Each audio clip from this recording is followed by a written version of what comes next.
எங்கள் அன்பு தாயார் சங்கரம்மாள் ராமலிங்கம் 1/11/2016 அன்று இரவிழந்தடி சேர்ந்தார்கள் என்பதை வருத்தத்துடன் தெரிவித்துள்ளீர்கள்.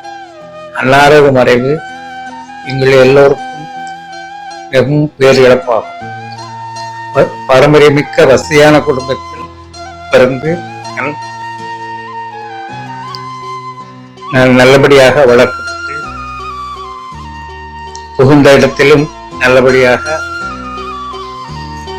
45 வருடங்கள் வாழ்க்கை நடத்தி நல் மக்களை பெற்று பேரன் பேத்திகளுடன் கடைசி வரை நல்லபடியாக வாழ்ந்த வாழ்க்கை எல்லோருக்கும் கிடைக்காது. அவர்களுடைய மறைவு எல்லோருக்கும் பேரிழப்பாக இருந்தாலும் மூத்த மகன் என்ற இதை நான் அவர்களுடைய அன்பையும் பாசத்தையும் அதிகம் உணர்ந்தவர். எனக்கு மிகுந்த பேரிழப்பு. நாரதாத்மா சண்டேரி 1922 பிறந்தீங்க. நீங்க அங்கதான் இருந்தீங்க. நீங்க சின்ன பிள்ளைல அங்கேயே இருந்தீங்க. ஆட்சி வீட்டுல அங்க பேரண்ட்ஸ் வீட்லயே இருந்தீங்க. ஆமா. நீங்க ஸ்கூல் படிச்சீங்களா? புதுங்களா? காலேஜ்ல இங்கேயா? நீங்க 8 வரைக்கும் படிச்சீங்க. எனக்கு அவங்கள பத்தி பேசுறதுக்கு வார்த்தையே இல்லை. அவ்வளவு இது பண்ணிருக்காங்க. நான் தனியா அவங்ககிட்ட கோவப்பட்டான்னு கூட அதை இது பண்ணிட்டு, நீ இல்லாம என்னால முடியாது, நீ தான் அந்த குடும்பத்தை நிர்வாகிக்கிறது, உன்னுடைய பொறுப்பு, நான் உன்னையே தான் இது பண்றேன், அதான் யாரும் பார்க்காட்டாலும் நீ நல்லா கவனிச்சுட்ட, அதனால எனக்கு ஒரு மேல அப்படி ஒரு இது சொல்லிட்டு அன்னைக்கு கண்ணை திறந்து அவங்களால பார்த்தாங்கன்னே பேச முடியல.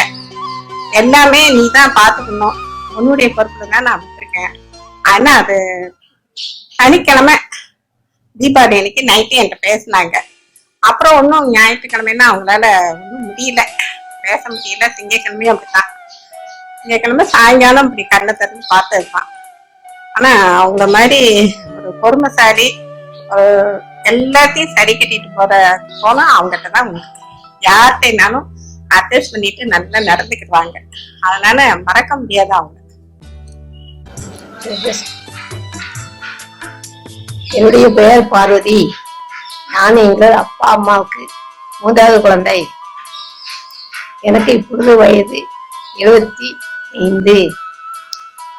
எங்கள் கூட பிறந்தவர்கள் சகோதரிகள் 4 பையன்கள். ஒரு பையன் தவறிவிட்டான். அதற்கு பிறகு எங்கள் அப்பா அம்மாவோட ரொம்ப செலுத்தினாலும் அருமையாக வளர்ந்த ஒரு அருமையான வளர்ப்பு. எங்கள் அம்மாவும் அப்பாவும் என்னை ஒரு வார்த்தையை கூட கல்யாணம் பகுந்த நீ ஒன்றும் சொன்னதில்லை. இப்பொழுது ஒரு அருமையாக வளர்த்த அப்பா அம்மாவுக்கு நான் ரொம்பவும் நன்றி செலுத்துகிறேன். அம்மா ரொம்பவும் ஒரு பொறுமையான ஒரு விஷயம். நாங்களும் சேட்டை பண்ணினாலும் ஒரு நாள் கூட ஒரு அடி வாங்கினதில்லை. ஆனால் இங்கு நான் சமையலும் கற்றுக்கொண்டதில்லை. கல்யாணம் 17 வயசில் ஆகிவிட்டது. அங்கு போய்தான் என்னுடைய பயத்தினால் கற்றுக்கொண்டேன். அதற்கு பிறகு இங்கே வரும்போதெல்லாம் எனக்கு அப்பா அம்மாவை விட்டு ரொம்ப மனசு கஷ்டமாகத்தான் இருக்கும். ஆனால் கடைசி நேரத்தில் அவளுடைய இருக்கும் பாக்கியத்தை இழந்து விட்டேன்.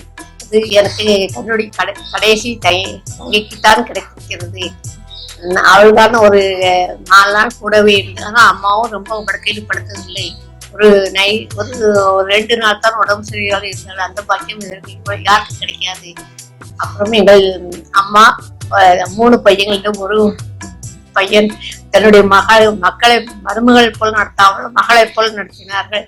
அது அவர்கள் ரொம்ப நன்றாக கவனித்துக் கொண்டதினால் நாங்கள் அவர்களை மறந்து நன்றாக அவர்கள் கவனித்துதான் ஒரு நன்மையினால் நாங்கள்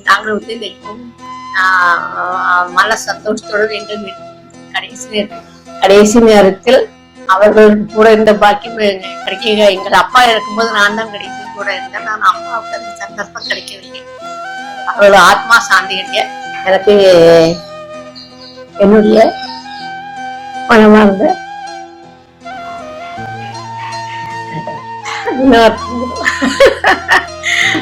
சாமியை வேண்டுகிறேன்.